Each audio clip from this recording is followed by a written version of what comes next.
Hi, everyone. Welcome to fall semester 2024. My name is Diane Brown, Professor Brown, and I am an instructor for one of your classes, whether you are taking personal health or drugs, health, and society, or you're taking peer health education. I am very happy to, or maybe more than one, I'm very happy to have you this semester. Just like to kick off things always with a welcome video. So, um, especially for those of you who are in my virtual classes, we likely won't be able to see each other on campus, but I want to make sure that we can have a as close to an interaction as possible. So you are seeing my video here, and maybe we'll have some assignments where you have to share a video. Those are always fun. Um, I just want to show off. I have a lot of art in my home office, but this is just a newest piece that I got. This is LL Cool J on canvas.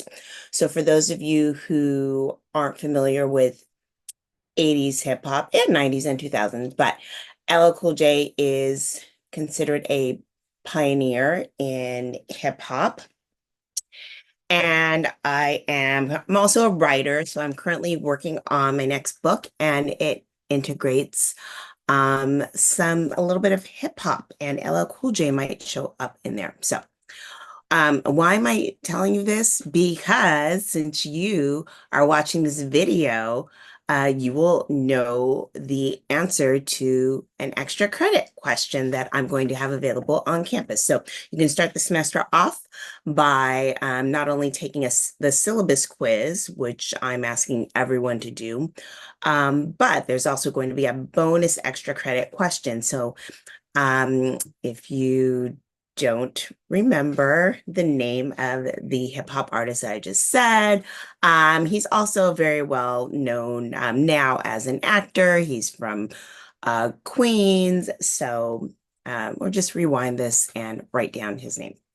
All right, let's get to business. So most of our content is going to be available um, on our Canvas site. So I am going to pull up a sample Canvas um, site. This is going to be from a past semester, but for you, it will look similar. So let me share.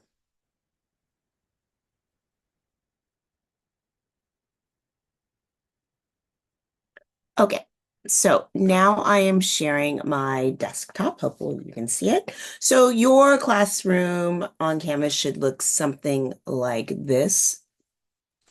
Um, every Monday, if you're in my online classes, every Monday there will be a new announcement with information on what the new content for the week and any new assignments. So there will always be the two latest announcements on the top. Um, However, underneath, you'll just see our homepage for the class. So there's just our graphic for the class and a little welcome message, information about the textbook, and just some tips and handy information that you can check out at your leisure. But as I mentioned, Mondays you will get an announcement. Sometimes on Tuesdays, if Monday's a holiday, there might be additional announcements during the week. But Mondays, often in the mornings, but sometimes it might be in the afternoons, maybe even the evenings in some cases. You will get an announcement with information on what we will be talking about. So day one, you'll get a welcome announcement similar to this with an overview of our content for the week and any type of assignments that will be assigned with due dates. Typically, assignments are also due on Mondays, either a week from the date that I assign them. Sometimes it's 2 weeks later. Sometimes for certain worksheets, especially ones that are covering several topics, you might have 3 weeks for them to be due. However, there's also always those assignments that might be due on a different date. So make sure that you are keeping track. An easy way for you to see what's coming up is to view the calendar. So it might not show up on here because this is an old class, but this would be populated with upcoming assignments that are due. Assignments are always due by 11:59 Pacific Standard Time. So make sure to get your assignments in by the due date and time if you want them to be graded. As you'll see in your syllabus, if there's ever any type of situation, technical difficulties, illness, reach out to me and I will consider on a case-by-case basis taking late assignments or giving you additional time if something happens. Speaking of the syllabus, there's a few places where you will be able to find it. Under modules, you'll be able to go under the very first module, which is called course information, and you'll find a PDF of the syllabus that you can pull up, reference, save on your computer, print out if you'd like.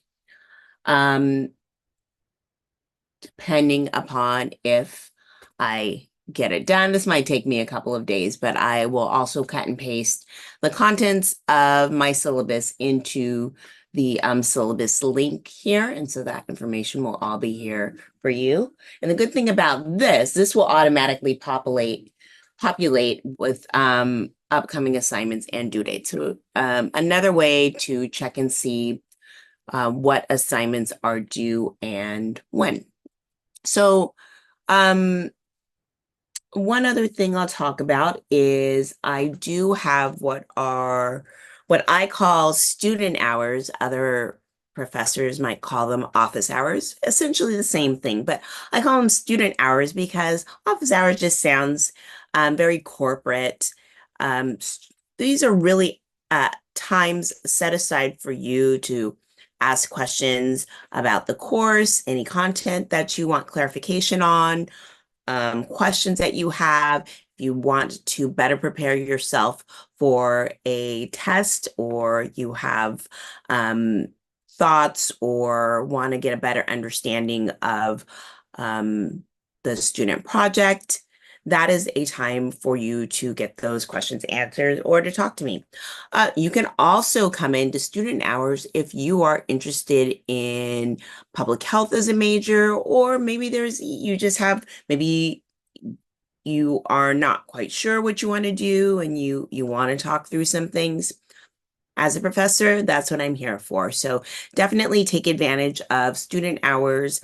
This semester, I will have student hours Mondays after my 9:30 to 11 o'clock class ends. So from 11 to 2 o'clock in my office. And my class gets out at 11, so it might take me a few minutes to walk over there. And every second and fourth Monday, I have a meeting on campus. I just need to leave a little bit early for, so those days I'll be in until 1:20, but typically the other Mondays I'll be in until 2 o'clock. And then I will also have office hours Wednesdays early from 8:30 to 9:30 before I go to my 9:30 class. If those days and times don't work for you, or if you're not on campus, you can schedule student hours with me. We can set something up through Zoom, or you can set up a time to meet me on campus at my office. All right, let's take a look at some of the types of assignments that you will have available. Let me go into student view. That might be better for you to look at. And all of the content for the course are organized into modules. Module is just a set of topics that kind of go together and that we'll talk about together. Sometimes it's just one topic, sometimes it's 2 to 3 different topics, but those will all be covered within a week, 2 weeks, 3 weeks. And I will share modules one by one as they come up in the schedule. So this is an old class, so all the modules are already there, and you can kind of see where we might have this module is on over-the-counter drugs, herbal medications, and prescription drugs. This is my Drugs, Health, and Society class. And so you might find a video or maybe a PowerPoint lecture. This one has both. This also has some additional reading. And then we have our assignments. So one type of assignment that you might see is a discussion. Discussions are going to be our most interactive type of assignment where I will throw out some kind of question or questions or probes, and you will respond. And I want your response to be thoughtful. I may ask you to pull in content from another source. Maybe it's a reading, maybe it's a video that I have you watch. And I might ask, or from another source. And if so, I'll have you reference that source. And these discussion questions should really get you to share your thoughts in a respectful way, of course, but also read other thoughts from your peers and respond to their thoughts. And so in many cases, not always, but in many cases, you will have to interact with fellow students in the class. So, and when I say discussion, I want you to build upon what another student has said and add something else. So you're not going to get full credit if you just say, yeah, I agree. I agree with you. That's great that you agree with the student, or I don't agree. Just as important, or I'm not quite sure what you mean. You need to go above and beyond that, or a step beyond that, and explain why do you agree? What else can you add that supports why you agree with the other student, or why do you disagree? And then respectfully share your opinion, your experience, or a resource that you found, or just another perspective, another way to look at things. And that's what you would share with your interaction. So make sure that you read the information about discussion questions and my expectations so you can maximize your credit or maximize your points for discussions. If you are one of the first people to post, you might not have any other posts or too many posts to read to interact with. So you might have to come back in order to do your interaction. And so you'll get a practice with discussions and interactions with our introduce yourself question, where you will share some information about yourself and respond to the prompts, and you will interact with 2 other students in the course. So those are discussions. You will also have a number of worksheets, and the worksheets will look different depending upon what the topic is. Again, sometimes a worksheet might cover more than one topic. There will be a place for you to upload the worksheet. And so you'll need to save the worksheet as a PDF, or you can type your answers into a Word document, just number your responses, save it as a Word document and upload. What I don't want you to do is send me a Google link. If you do work on Google Doc, save it or download it as a PDF and upload the PDF of the doc. But typically what I'm giving you is a fillable PDF.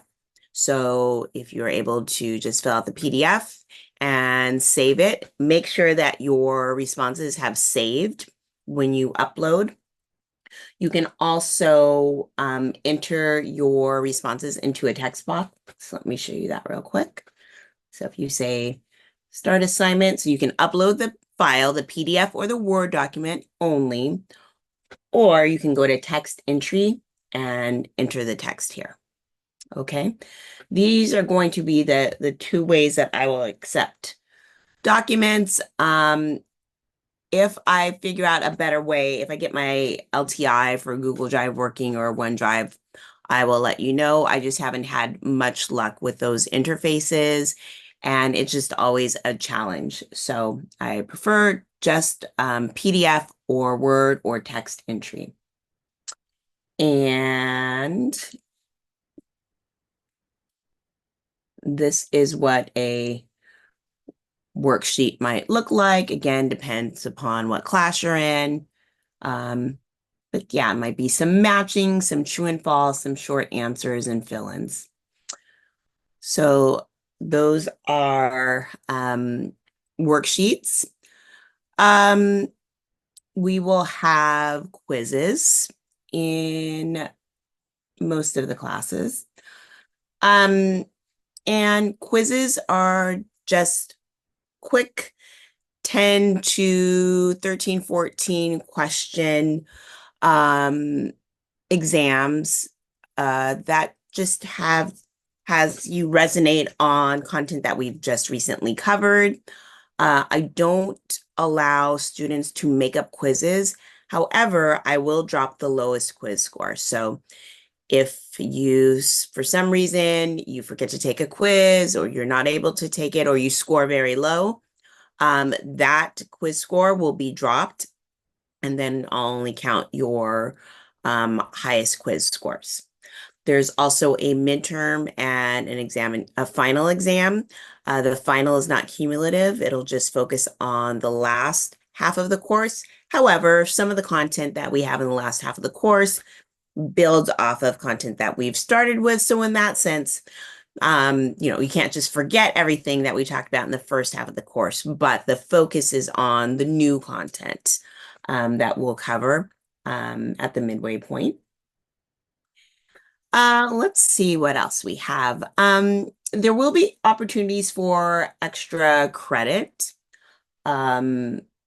This typically might come in the form of events that you can attend on campus. There might be some other options as well. But I do teach a class. You might have heard me mention the Peer Health Educator class. That class plans and holds events on campus that focus on different health topics. It's a really fun class. They're kind of like party planners or event planners, but they're coming up with interactive, fun, informative events or outreach events and engagement events for students during the school year. There's still room in that course if anybody's interested. It's a hybrid course, so some of the time we are doing things outside of the classroom. So events, those are flexible and they're scheduled every few weeks or so, and then it's prepping for the events. But our classroom time is Wednesdays from 11:10 to 12:35. If you are interested, reach out or just come to MBCC 308, I believe. Let me double check. On Wednesdays, and I can add you to that class. Yes, MBCC 308. All right. And the last thing I want to share is about journals. Journals are a way for you to take on a particular content area and reflect based on your own personal experiences and you're sharing with me. This is different than discussions because discussions, everybody's going to see it, everybody in the class. And I want you to feel comfortable, of course, sharing with your classmates. But journals might be something that is a little bit more deep, maybe a little bit more personal and reflective. Of course, I'm not going to share any of the content that I read in your journals. That will be kept confidential. And not that you have to tell me, your life deepest secrets or anything. I'm not asking you to do that. But it will be an opportunity for you to connect to the content in a more personal way. However, I do have expectations on how I want discussions to be submitted. So let me pull up a discussion actually, because on each of these assignments, I share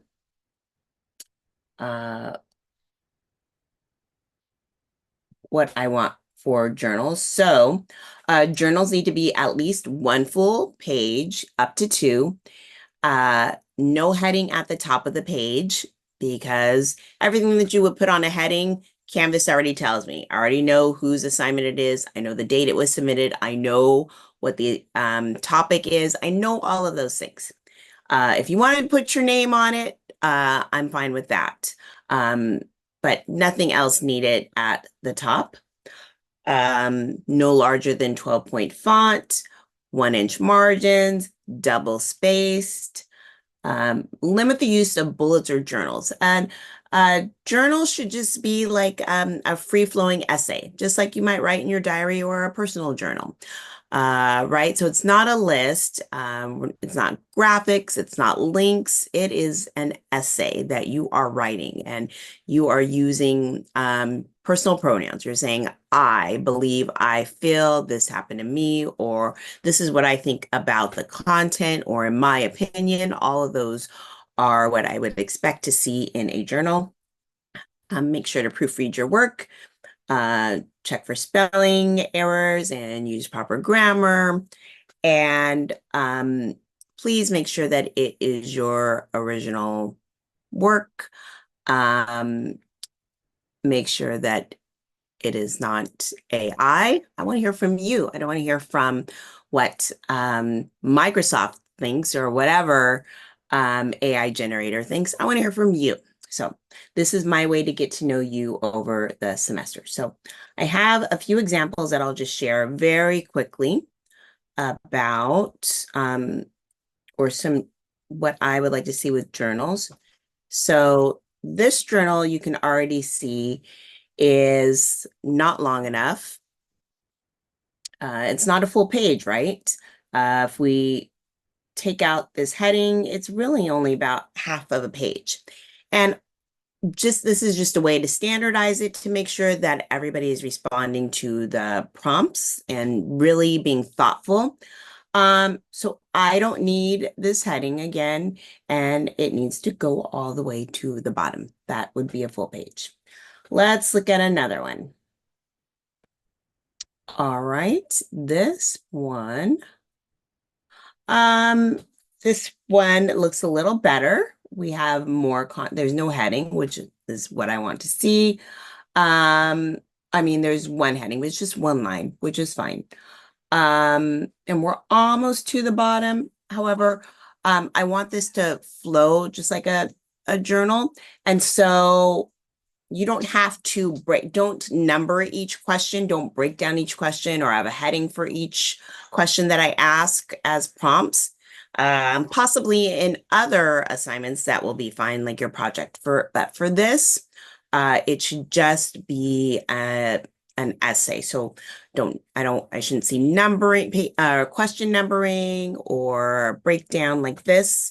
However, if you can make it clear some way that you're answering a particular prompt, you can maybe highlight or bold, a couple of keywords within, just to make sure that you've answered all the questions in the prompt. And sometimes, if you use a full page, I might just say this is a probe. You don't have to answer all of these questions, but if I specifically state, answer all these questions and make sure that you do. And then one last example. All right, we just have a name at the top of the page. It is a full page. We have 1-inch margins. It's double space. Just looking at it, it looks great. However, we want to check for those spelling and grammar problems or errors. So this person is not capitalizing their I's. So make sure you capitalize your I's. Um, just easy things, just for readability. It helps with the readability on my part. And I also want you to, as college students, writing is such a important and key skill. So any opportunity that you have to uh, practice writing, um, to read over your work, I think is very important and will be helpful for your other classes.